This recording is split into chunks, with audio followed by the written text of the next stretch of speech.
faisons une pause dans notre mariage, m'a envoyé ma femme par message lors de notre dîner d'anniversaire. Alors, je l'ai brisé pour de bon. Quand l'enveloppe a heurté son verre de vin. Elle n'a jamais fini son toast. C'était censé être parfait. J'avais investi des semaines à planifier chaque détail. Le restaurant n'était pas seulement coûteux, il avait une signification. La vue de la terrasse donnait sur la ligne d'horizon où nous nous étions tenus un jour, après notre première année ensemble, souriant comme si le monde ne pouvait nous atteindre. J'avais même téléphoné à l'avance pour organiser la livraison de son vin préféré, un Saint-Émilion qu'elle louait sans cesse mais n'achetait jamais pour elle-même. Ils avaient confirmé qu'ils le mettraient au frais précisément 47 minutes avant notre arrivée. Je me souviens de ce détail car j'avais vérifié 2 fois pour m'assurer qu'il ne serait pas oublié. La réservation était pour 19h30. Je suis arrivé en avance, comme toujours, vêtu du costume qui, selon elle, me donnait un air trop élégant pour être pris. L'hôtesse a rayonné en remarquant la rose que je portais. J'ai précisé qu'elle n'était pas destinée à la décoration, elle était pour son arrivée. Sa chaise faisait face à la ligne d'horizon. Je voulais que la vue lui rappelle l'homme qui croyait encore qu'elle était la plus belle chose dans son monde. À 19h40, elle n'était toujours pas apparue. J'ai regardé le message que j'avais envoyé plus tôt dans la journée, j'ai hâte d'être à ce soir. Code vestimentaire, souvenir. Pas de réponse, mais j'ai supposé qu'elle était submergée de tâches. Le travail l'avait épuisée récemment. Ou c'est ce qu'elle prétendait. Des heures supplémentaires, des conférences imprévisibles, et un engagement nouvellement découvert pour le travail en fin de semaine. Je voulais accepter sa parole. À 19h48, je l'ai vue sortir de l'ascenseur. Elle était à couper le souffle, robe de soie noire, talons neufs que je n'avais pas remarqués auparavant, cheveux relevés comme elle les coiffait quand nous sortions ensemble au début. Elle s'est approchée avec ce demi-sourire dont je ne savais plus ce qu'il signifiait. « Tu as vraiment mis le paquet », dit-elle, effleurant à peine ma joue de la sienne. Sa voix était basse. Je pensais que nous le méritions, ai-je dit en tirant sa chaise. Elle a hoché la tête, inspectant la table. Tu t'es souvenu du Saint-Émilion ? Je me souviens de tout, ai-je dit. Le serveur s'est approché et a commencé sa présentation des offres de la soirée, mais elle l'a interrompu d'un doux, juste de l'eau pour le moment. Ses yeux dérivaient constamment vers son téléphone. Elle l'a posé face contre table, mais pas avant que j'aie aperçu une notification de message.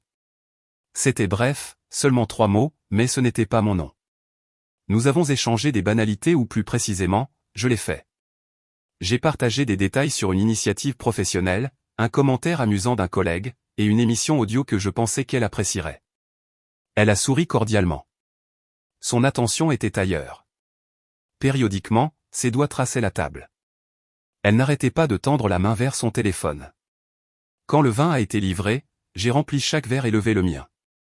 À nos 7 ans ensemble, ai-je dit, et, d'une manière ou d'une autre, toujours digne d'être honoré.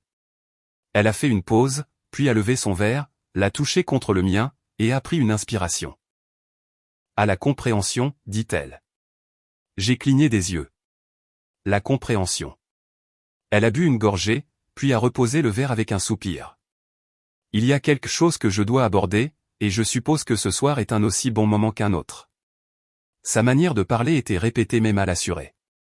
On aurait dit qu'elle récitait quelque chose. Je me suis penché en avant, les avant-bras sur la table. Très bien. Elle a attrapé la tige de son verre, la faisant tourner lentement entre ses doigts. J'ai réfléchi à tout ça. À nous. Je suis resté silencieux, lui permettant de continuer. Je pense que nous avons besoin d'une séparation. Les mots sont sortis sans relief. Ils sont restés suspendus entre nous. Une séparation de quoi ? Du mariage. Elle a continué à parler, quelque chose à propos d'espace pour respirer, de se découvrir et d'éviter les choix impulsifs. J'ai arrêté de suivre les détails. J'ai regardé sa bouche bouger. Les mots continuaient de sortir. Elle a souri. Juste. Parfois séparés. Pas d'avocat, rien de formel, simplement un redémarrage, comme appuyé sur pause. Elle a levé son verre une fois de plus et a ajouté, au nouveau départ. Oui. J'ai mis la main dans ma veste et j'ai placé une enveloppe à côté de son verre de vin. Son sourire a disparu. Elle a jeté un coup d'œil à l'enveloppe mais ne l'a pas prise. Qu'est-ce que c'est ? Je n'ai pas répondu. J'ai regardé ses doigts s'approcher. C'était le moment. Tout a basculé ici. Une semaine avant ce dîner, je sentais déjà que quelque chose n'allait pas. J'ai commencé à remarquer des schémas par groupe de 3 dîners manqués, 3 incidents de « n'a pas répondu à vos messages », 3 fins de semaine consécutives où son emploi du temps s'est rempli d'engagements ambigus auxquels je n'étais pas inclus. Elle insistait sur le fait qu'il s'agissait d'obligations professionnelles, de bien-être personnel ou de renouer avec une vieille connaissance. Mais l'emploi du temps correspondait toujours à des mises à jour soudaines de sa garde-robe, des choix de parfums différents et une énergie renouvelée qu'elle ne ramenait jamais à la maison. C'était son retrait de tout ce que nous partagions autrefois. Les routines matinales où elle volait ma serviette en me taquinant pendant que je taillais ma barbe. La façon dont elle glissait autrefois des messages manuscrits dans mon déjeuner, parfois des petits jeux de mots ridicules qui me faisaient secouer la tête. Ces schémas ont cessé. Tout s'est simplement arrêté. Elle croyait que j'étais trop occupé pour le remarquer. Elle pensait que je faisais encore confiance à ses explications parce que je ne les contestais jamais, mais je constituais un dossier. Elle laissait sa messagerie électronique visible en se brossant les dents, et je jetais un coup d'œil juste assez longtemps pour capturer des morceaux. Une correspondance de quelqu'un enregistrée sous le nom de « Rémi », un nom que je n'avais jamais entendu prononcer à voix haute. Pourtant, ce Rémi avait des rendez-vous récents dans son calendrier, dont un à 23h un jeudi. Elle avait déclaré qu'elle était au yoga. Le mensonge en lui-même ne m'a pas fait de mal, ce qui m'a dérangé, c'est sa paresse. Ce jeudi soir-là, au lieu de la confronter, je suis allé me promener. J'ai fini dans une brasserie ouverte toute la nuit, j'ai demandé un café que je ne voulais pas et j'ai ouvert mon ordinateur portable. Je reportais quelque chose depuis des semaines, juste au cas où les choses seraient réparables. Cette soirée a mis fin à l'attente. J'ai contacté un avocat.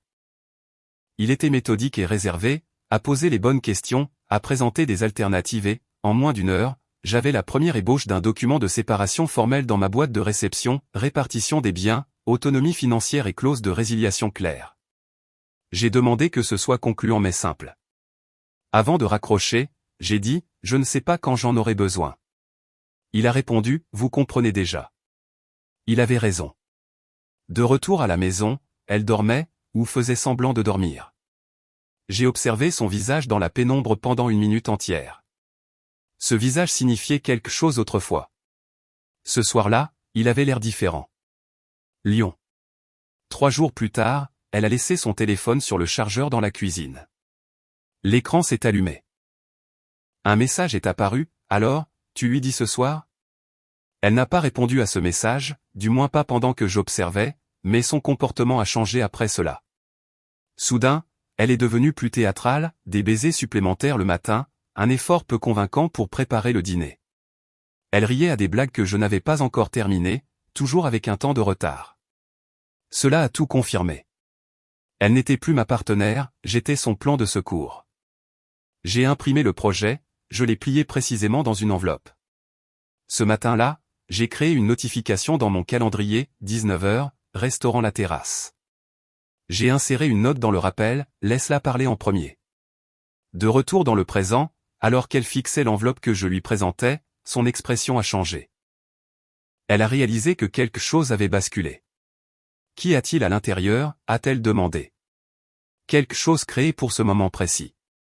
Elle a tendu la main vers l'enveloppe, a hésité à mi-chemin, puis a retiré sa main. Es-tu en colère, a-t-elle demandé. Non, je suis préparé. Le verre de Saint-Émilion était intact de son côté. Le mien était presque vide. Je pensais que tu aurais besoin de temps pour absorber ça, murmura-t-elle, ses yeux se portant vers la ligne d'horizon, puis revenant vers moi. Ce n'est pas ce que j'avais prévu. Je me suis penché en avant.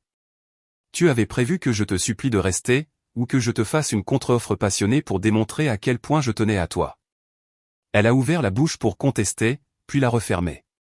J'ai poursuivi, tu voulais une séparation. Tu avais déjà positionné un pied au-delà du seuil.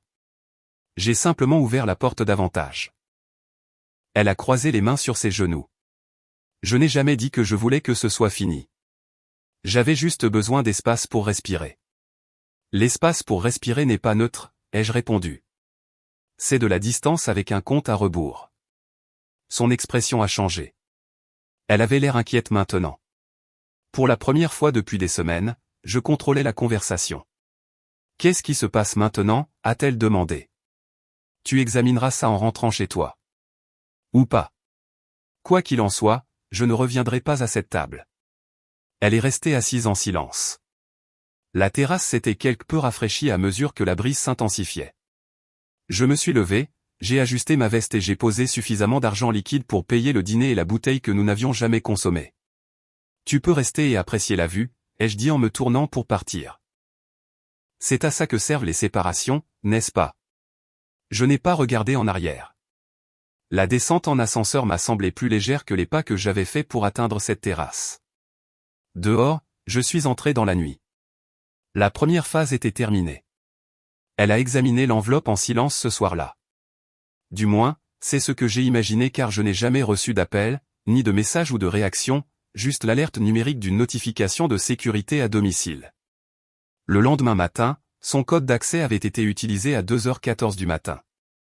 4 heures complètes après mon départ de la terrasse, elle était entrée dans notre maison. Elle a marché sur la pointe des pieds. Le journal de sécurité a montré qu'elle est restée 7 minutes. Je suis resté à l'hôtel. Rien d'élaboré, juste un endroit avec 4 murs et une serrure qui n'était pas partagée. Quand elle a brisé le sceau de cette enveloppe, ce qu'elle a reçu, c'était de la précision. La première page était une notification signée de séparation formelle, rédigée par un avocat dont j'avais payé les honoraires des semaines auparavant. Le langage était direct, succinct et dépourvu de ressentiment, résiliation claire, répartition des biens, en l'état, avec une proposition qui n'exigeait aucune confrontation judiciaire si elle collaborait dans les 30 jours.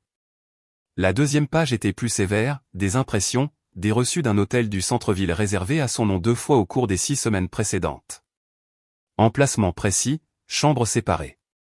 Une fois un mercredi soir où elle prétendait être à un séminaire hors de la ville. L'autre, ironiquement, était 2 jours avant notre dîner d'anniversaire. Celle-ci incluait des frais de service en chambre pour 2 et des frais de spa enregistrés au nom d'un monsieur Garnier. Je ne savais pas qui c'était, mais elle, si. La dernière page, des relevés d'appels, horodatés et alignés sur les informations de localisation de notre compte sur le nuage commun. Tous les mouvements de son téléphone cartographiés. Les soirs où elle prétendait être fatiguée ou avoir des migraines, quand je préparais du thé et dormais sur le bord éloigné du matelas. Les données montraient le contraire. Des adresses différentes, des heures différentes. Elle croyait garder le contrôle. Au lieu de cela, j'avais tout documenté. Ce matin-là, elle a appelé. J'ai laissé sonner 2 fois, puis j'ai répondu. Sa voix était plus douce que d'habitude. Tu as été bien occupé. J'ai été transparent, ai-je dit. Il y a eu un silence. C'était dur. Quelle partie? La notification légale, les reçus ou la réalité?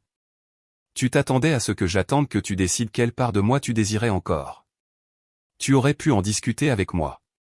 Je t'ai donné toutes les occasions, ai-je répondu. Mais tu as accordé ton dévouement à quelqu'un nommé Rémi. Silence. Je n'ai jamais eu l'intention de te faire du mal, a-t-elle finalement dit. L'intention n'a pas d'importance. L'intention ne justifie pas les frais d'hôtel, ai-je répondu. L'intention ne réécrit pas les relevés et n'explique pas pourquoi l'homme mentionné sur ta facture de service en chambre a appelé ton téléphone quelques minutes avant que tu ne prétendes être endormi dans notre lit. Sa respiration a changé. Je l'ai entendu à travers le téléphone. J'ai fait une erreur. Non, tu as fait un choix. J'ai mis fin à l'appel. À midi, une connaissance commune m'a envoyé un message, mentionnant qu'elle avait appris la situation et me demandant si je voulais en discuter. Je lui ai dit non. J'étais au-delà du ressassement du passé, mais son message m'a apporté de la clarté. Si les gens en parlaient déjà, cela signifiait que ma femme avait commencé à construire un récit. Quelle que soit la version qu'elle ait choisie, j'ai compris que je n'y apparaîtrais pas comme un méchant, car il n'y avait pas de méchant, juste des conséquences. Ce soir-là, je suis rentré à la maison.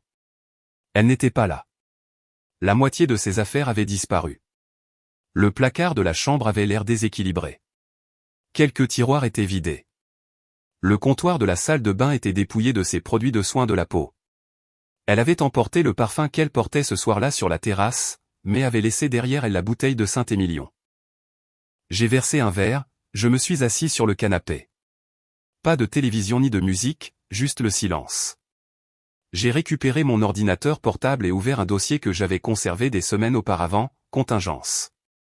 À l'intérieur se trouvaient des copies numérisées de tout, notes juridiques, analyse de biens, et un message que je n'avais pas encore transmis. Une adresse email pour R. Garnier. Jamais consulté, jamais complété. Le brouillon disait simplement, la prochaine fois que tu construis quelque chose sur l'engagement de quelqu'un d'autre, assure-toi qu'elle en a fini avec le précédent. Je l'ai effacé.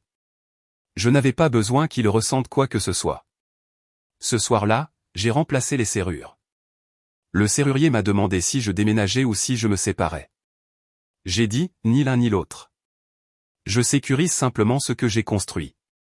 Son sourire était compatissant. Elle emporte beaucoup avec elle. J'y ai réfléchi un instant, puis j'ai répondu, juste les tromperies. Tout le reste était resté. Quand il est parti, je me suis tenu près de l'entrée, fixant l'endroit où ses chaussures encombraient autrefois le vestibule. Le sol avait l'air plus propre. Puis la sonnette a retenti. Certaines histoires ne se terminent pas quand quelqu'un s'en va. La sonnette m'a pris au dépourvu. Il était près de 21h30. Les rues dehors étaient silencieuses, à l'exception de quelques sons persistants du parc voisin. J'ai jeté un coup d'œil à l'écran sur le mur. Le détecteur de mouvement montrait une femme debout, les bras croisés, à moitié tournée par rapport à la caméra. Chloé, une de ses plus anciennes amies. Nous avions partagé de nombreux repas, des rendez-vous à 4 inconfortables, et même quelques réunions de famille quand elle n'avait nulle part où aller. Elle avait toujours semblé être la plus sensée de leur cercle. J'ai ouvert l'entrée. Je ne resterai pas longtemps, dit-elle. Je voulais juste. Il y a quelque chose que tu dois comprendre. Elle avait l'air différente, moins soignée, les cheveux attachés à la hâte, les manches de son pull en molleton remontées jusqu'au coude. Elle n'était pas là pour me réconforter. Je me suis écarté. La cuisine est chauffée. Elle m'a suivi, regardant la bouteille de vin sur le comptoir, le verre à moitié plein à côté. Saint-Émilion, a-t-elle demandé. Cadeau d'anniversaire pour moi-même. Cela a provoqué un petit rire. Approprié. Nous nous sommes assis.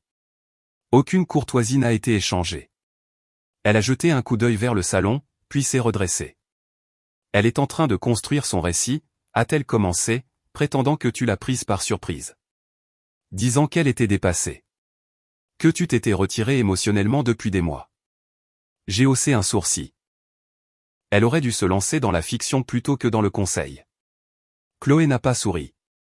Elle a dit aux autres que tu étais distant, distrait, et que tu n'étais pas intéressé à réparer quoi que ce soit. Que tu t'étais transformé. Je me suis transformé. Juste après elle. Chloé s'est penchée en avant, ses doigts tapotant le bord de son verre. J'ai accepté sa version jusqu'à la semaine dernière. Cela a capté mon attention. Elle a hésité, puis a fouillé dans son sac et a fait glisser un téléphone sur la table. Lis les messages. J'ai fait des captures d'écran. J'ai pris le téléphone. Ce que j'ai vu n'était pas une conversation anodine, c'était un plan détaillé. Des messages entre Rémi et ma femme, planifiant la séparation, avant même de m'en parler. Ils discutaient du calendrier, de la façon de formuler les choses pour susciter la sympathie, et s'entraînaient même à présenter la rupture comme étant réciproque.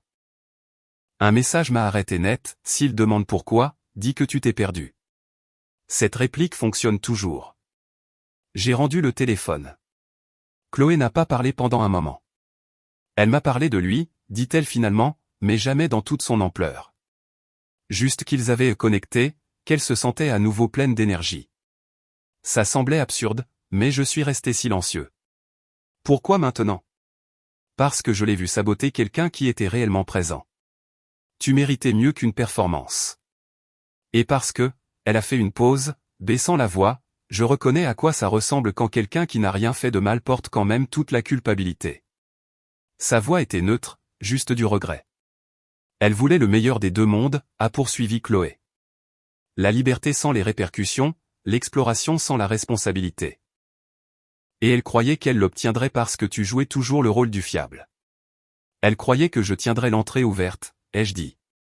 Elle croyait que tu serais toujours en train d'attendre à l'intérieur. Nous sommes restés de nouveau en silence. Finalement, elle a demandé, et maintenant? Elle est partie, ai-je répondu. J'ai simplement accepté son choix. Chloé a hoché la tête. Tu gères ça mieux que je ne l'avais prévu. J'ai eu le temps de m'entraîner. Cela a suscité un faible sourire. Avant de partir, elle s'est arrêtée sur le seuil. Une dernière chose, dit-elle. Tu n'étais pas le seul qu'elle a trompé. J'ai attendu.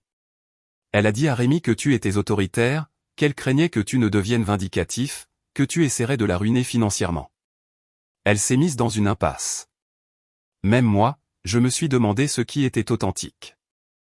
Elle est douée pour la projection, ai-je dit. Transforme la loyauté en menace. Chloé a penché la tête. Elle a dit un jour quelque chose qui m'est resté. C'était il y a des années. Nous discutions de l'engagement et elle a plaisanté en disant que si jamais elle faisait une erreur, elle espérait que son partenaire ne s'en apercevrait pas avant qu'il ne soit trop tard. Je n'ai pas répondu. Elle est restée un instant de plus, puis a fait un signe de tête discret et est sortie dans la nuit. Après son départ, j'ai récupéré le dossier que je gardais dans le coffre-fort de la chambre et je l'ai ouvert. À l'intérieur se trouvaient toutes les choses que je n'avais pas encore soumises, la version finale de l'accord de séparation, une déclaration notariée de mon avocat décrivant les conditions de protection des biens matrimoniaux, et l'élément que j'avais gardé pour la fin, une lettre. C'était la lettre que j'avais composée lorsque j'avais soupçonné pour la première fois que l'effondrement avait commencé, et elle était datée de 4 mois plus tôt. J'y avais exposé mes préoccupations, mes observations, ma prise de conscience progressive que la personne qui dormait à côté de moi ne partageait plus la même vision. Je l'avais pliée, scellée, et m'étais promis de ne l'ouvrir que si je doutais un jour de ma décision. Je l'ai dépliée maintenant. La lire m'a rappelé pourquoi ce n'était pas simplement de l'autoprotection, c'était de la survie. Quelques lignes se sont démarquées, si jamais elle demande ce qui a changé, dis-lui ceci, ton silence a commencé à parler plus fort que mon affection. J'ai simplement fini par écouter. J'ai remis la lettre dans le dossier, et au moment où j'ai attrapé le verre de vin, mon téléphone a vibré. Numéro inconnu, 3 mots, peut-on parler? Le message ne m'a pas surpris. Les gens comme elles ne disparaissent pas, ils persistent, testent les limites. Peut-on parler, était une réplique de scénario, supposant que je n'étais pas déjà parti. J'ai fixé l'écran pendant 1 minute entière avant de répondre, demain, 18h. Café de la Paix sur le boulevard Saint-Germain. Terrain neutre. Public. Pas d'excuse pour transformer le récit en une autre performance. Elle a lu le message immédiatement. Des bulles de frappe sont apparues et ont disparu. Finalement, un seul mot est arrivé, d'accord. Le café sentait le pain chaud et l'espresso brûlé.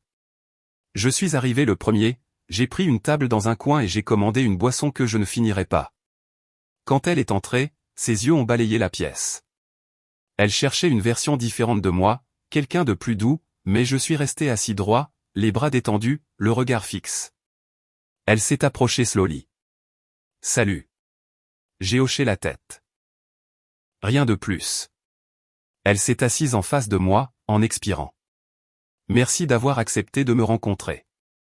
Je n'ai rien offert. Elle s'est penchée en avant, les mains jointes. Je te dois des explications. Tu ne me dois rien. Ses lèvres se sont entr'ouvertes. Elle ne savait pas comment continuer sans indication. Je n'en offrais aucune. J'ai fait des erreurs, a-t-elle commencé, choisissant ses mots avec soin. Les choses ont dégénéré. Je me suis convaincu qu'un peu d'espace aiderait, que nous pourrions repartir à zéro. Je n'avais pas prévu que tout s'effondre comme ça. Tu as pris des décisions intentionnelles, ai-je dit. Rien de tout cela ne ressemblait à une dégénérescence. Elle a fait une pause, puis a baissé les yeux. Peut-être que je ne voulais pas me sentir coupable. Peut-être que je pensais que si je trouvais des raisons de te blâmer, je n'aurais pas à faire face à ce que je faisais. Maintenant, je réalise que je construisais des sorties avant même de demander si la maison pouvait être réparée. J'ai remué mon café. La mousse formait des cercles. Tu as envoyé un message le jour de notre anniversaire. J'avais peur. De quoi? De rester et de me sentir vide. De partir et de tout perdre. J'ai laissé ces mots en suspens. Puis j'ai parlé. Tu as dit que tu avais besoin d'une séparation. Elle a hoché la tête. Alors je l'ai rompu. Sa mâchoire s'est contractée. J'ai examiné les documents, dit-elle, plus bas maintenant. C'est complet. Je me suis préparé. Je vois ça. Le silence a suivi. Aucun de nous n'a bougé. Elle a finalement demandé, a-t-il eu un moment où tu as cessé de m'aimer? Elle voulait de la douleur, peut-être une conclusion. Elle ne trouverait ni l'un ni l'autre ici. J'ai d'abord cessé de te reconnaître, ai-je répondu. Puis, j'ai recommencé à me reconnaître moi-même. Ses épaules se sont affaissées. Je n'arrêtais pas de penser que tu te battrais pour nous. Je me suis battu. Juste pas de la manière que tu attendais. Elle a hoché la tête, s'est mordu l'intérieur de la joue. Je l'ai regardé pleinement maintenant. Ses cheveux étaient les mêmes, sa posture familière, mais quelque chose était différent. Elle ressemblait à quelqu'un portant le costume d'une personne que j'avais connue. Tu as dit un jour que nous avions besoin de compréhension, ai-je dit. Elle a tressailli. Je me souviens. Eh bien, la voici. La compréhension. Elle a détourné le regard vers la fenêtre, a regardé les gens passer. Est-ce que c'est vraiment comme ça que ça se termine? J'ai mis la main dans ma veste, j'ai sorti une serviette en papier plié et je l'ai posée sur la table entre nous. Elle l'a dépliée lentement. À l'intérieur, écrit de ma main, tu n'as jamais fini ce toast. En dessous, nous non plus. Ses yeux se sont fermés pendant un long moment. Quand ils se sont rouverts, ils avaient l'air différents. À vif. Je n'ai jamais voulu que ce soit comme ça, a-t-elle murmuré. Je sais. Elle a replié la serviette et l'a reposée sur la table. Et l'ami qui est venu te voir, Chloé. Elle a dit la vérité.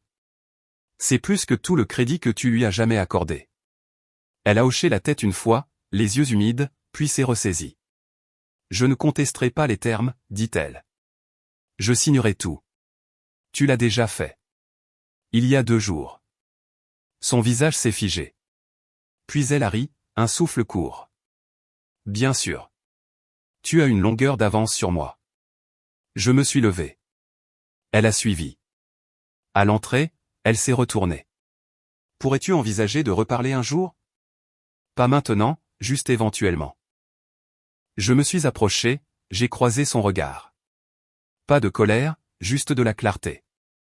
Je ne suis pas en colère. J'en ai juste fini de porter quelque chose qui a déjà été lâché. Elle est restée là pendant que je m'éloignais. Les portes du café se sont refermées derrière moi. Dehors, le ciel avait changé. Plus clair. J'ai enfilé mon manteau, j'ai tourné au coin de la rue et j'ai expiré. À la maison, la bouteille de Saint-Émilion attendait sur le comptoir, là où elle devait être. Cette fois, j'ai versé un seul verre. 6 semaines plus tard, le divorce était finalisé. J'étais assis dans le bureau de l'avocat un mardi matin. La pièce était stérile, mur blanc, fauteuil en cuir, un bureau en acajou avec des piles de papiers organisés. Mon avocat, Richard Lambert, a fait glisser les documents finaux sur la surface. Signé ici, ici, et ici, dit-il en montrant les onglets. J'ai signé. Ma main bougeait mécaniquement sur chaque page. Le stylo crissait contre le papier. Chaque signature semblait fermer une porte. La première signature dissolvait le mariage. La deuxième confirmait la répartition des biens. La troisième accusait réception de son accord signé. Elle a signé sa partie hier, dit Richard en rangeant les documents dans un dossier. Pas de contestation, pas de modification. Aussi net que possible. Bien. Son avocat a mentionné qu'elle déménage hors de l'État. Il n'a pas précisé où. J'ai hoché la tête. Je n'ai pas demandé de détails. Je n'en avais pas besoin. Richard s'est adossé à sa chaise, les mains croisées. Vous savez, en 20 ans de pratique, j'ai vu beaucoup de divorces. La plupart sont compliqués. Les gens se battent pour tout, les meubles, les animaux, les rancunes. Celui-ci était différent. En quoi? Vous saviez déjà que c'était fini avant même d'entrer dans mon bureau la première nuit. La plupart des gens viennent me voir en espérant que je leur dirai qu'il y a une autre solution. Vous êtes venu avec un plan. Je suis venu avec de la clarté. C'est rare. Il a tapoté le dossier. Le jugement sera déposé au tribunal cet après-midi. Dans 30 jours, c'est officiel. Vous êtes légalement dissous. Dissous. Le mot est resté en suspens. Clinique. Final. Comme un comprimé jeté dans l'eau, se désagrégeant jusqu'à ce qu'il ne reste plus rien de reconnaissable. Il y a une dernière chose, dit Richard en attrapant un autre dossier. Il en a sorti une seule page. Le règlement financier final. Tout est partagé selon l'accord. Vos comptes de retraite restent les vôtres. La maison est à vous. Elle a pris son véhicule, ses comptes personnels, et a renoncé à toute demande de pension alimentaire. Elle a signé ça aussi. Sans hésitation, il a fait glisser la page. Selon son avocat, elle a dit qu'elle voulait juste que ce soit fait. Pas de délai. J'ai parcouru le document. Chaque ligne correspondait à ce que j'avais rédigé des semaines auparavant.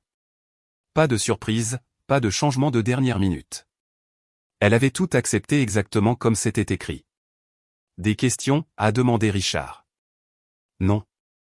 Alors nous avons terminé ici. Il s'est levé, a tendu la main. Je l'ai serré. Sa poignée était ferme, professionnelle. Bonne chance, a-t-il dit. Quoi qu'il arrive ensuite, vous partez sur des bases solides. Je suis sorti de ce bureau sous le soleil de midi. La rue était animée. Les gens passaient devant moi, portant du café, consultant leur téléphone, vivant leur vie. Je suis resté là un moment, sentant le poids de ce qui venait de se passer ou plutôt, sentant l'absence de poids. C'est temps réduit à des signatures et des frais de dossier. Un mariage qui avait semblé permanent, maintenant juste une série de documents tamponnés dans un dossier manille. J'ai conduit jusqu'à la maison. Le trajet était familier, même virage, même feu, même bâtiment. Mais tout avait l'air différent maintenant, plus clair. La brume qui s'était installée au cours de la dernière année s'était levée. Je pouvais voir les choses telles qu'elles étaient réellement, pas comme j'avais espéré qu'elles seraient. À la maison, j'ai ouvert le coffre-fort et j'ai placé le jugement de divorce à l'intérieur. À côté se trouvait le dossier marqué « Contingence ». J'ai regardé les deux pendant un moment. Tout ce que j'avais construit pendant ces semaines d'attente, les preuves, la documentation, la préparation, tout avait fonctionné exactement comme prévu. Pas de drame, pas de bataille prolongée, juste de l'efficacité. J'ai fermé la porte du coffre-fort, j'ai tourné la serrure, j'ai entendu les gorges s'enclencher. Dans la cuisine, j'ai versé de l'eau dans un verre, je l'ai bu debout près de l'évier. La maison était silencieuse. Pas le silence lourd de quelque chose qui manque. Juste silencieuse. Vide d'une manière qui semblait propre plutôt que creuse. Mon téléphone a vibré. Un message de Chloé, j'ai entendu que c'est final. Tu tiens le coup? J'ai répondu, je vais bien. Merci de prendre des nouvelles. Elle a répondu immédiatement, bien. Tu mérites mieux que ce que tu avais. J'ai posé le téléphone, j'ai regardé autour de moi dans la cuisine, le comptoir où ses produits de soins de la peau encombraient autrefois l'évier, le tiroir qui coinçait parce qu'elle le surchargeait, le mur où son calendrier était accroché, marquant des engagements dont je ne faisais jamais partie. Tout cela avait disparu maintenant. L'espace était de nouveau à moi, chaque surface propre, chaque tiroir organisé, chaque coin récupéré. J'ai ouvert le placard et j'ai sorti la bouteille de Saint-Émilion, la même que celle de cette nuit sur la terrasse, encore à moitié pleine. J'ai versé un verre et je l'ai emporté dans le salon, je me suis assis sur le canapé, j'ai pris une gorgée. Le vin avait le même goût, mais j'étais différent. L'homme qui avait planifié ce dîner d'anniversaire était parti. L'homme qui attendait, qui espérait, qui essayait de réparer quelque chose qui était déjà cassé, cette version de moi n'existait plus. Ce qui restait était plus simple, plus clair. Quelqu'un qui comprenait que certaines choses ne peuvent pas être sauvées, que reconnaître quand quelque chose est terminé n'est pas abandonné. C'est l'acceptation. J'ai légèrement levé le verre. Pas un toast, juste une reconnaissance de la fin de quelque chose qui aurait dû se terminer plus tôt. J'ai bu. Le verre s'est vidé. Je l'ai posé sur la table et je me suis adossé. Dehors, la ville continuait. Les voitures passaient. Les gens marchaient. La vie avançait sans pause. À l'intérieur, j'étais assis en silence. Le genre de silence qui n'était pas solitaire, juste le mien. J'ai pensé à l'enveloppe sur la terrasse, à l'expression sur son visage quand elle a réalisé que je n'allais pas la supplier, à la façon dont tout son scénario s'était effondré parce que j'avais déjà écrit une fin différente. J'ai pensé à Chloé se présentant à ma porte avec des preuves dont je n'avais même pas eu besoin, l'ami qui a choisi la vérité plutôt que la loyauté, qui a reconnu que parfois la personne que vous pensez connaître n'est qu'une performance. J'ai pensé à la lettre que je m'étais écrite, celle qui m'avertissait de ne pas douter de cette décision. Je n'avais pas eu besoin de la relire. Tout ce qu'elle disait s'était avéré vrai. Le divorce était final. Le chapitre était clos. C'est en résumé dans des documents juridiques et des accords de règlement. Mais cette année m'avait appris quelque chose de précieux, comment reconnaître quand quelqu'un cesse d'être présent, comment documenter ce qui compte, comment partir avec dignité plutôt qu'avec désespoir. Je me suis levé, je me suis approché de la fenêtre. Le soleil se couchait. Le ciel était devenu ambre et violet. Le même ciel qui avait été témoin de ce dîner d'anniversaire des semaines auparavant. La même ville qui m'avait vu m'éloigner du café. Tout continuait. Rien ne s'arrêtait. J'ai pris mon téléphone et j'ai supprimé son numéro. Je l'ai retiré de mes contacts. J'ai effacé la dernière connexion numérique. Elle était déjà partie. Cela ne faisait que le rendre officiel. Pour la première fois depuis des mois, je n'ai ressenti que du soulagement. La maison était silencieuse. Le divorce était final. La porte était fermée. Et j'étais libre.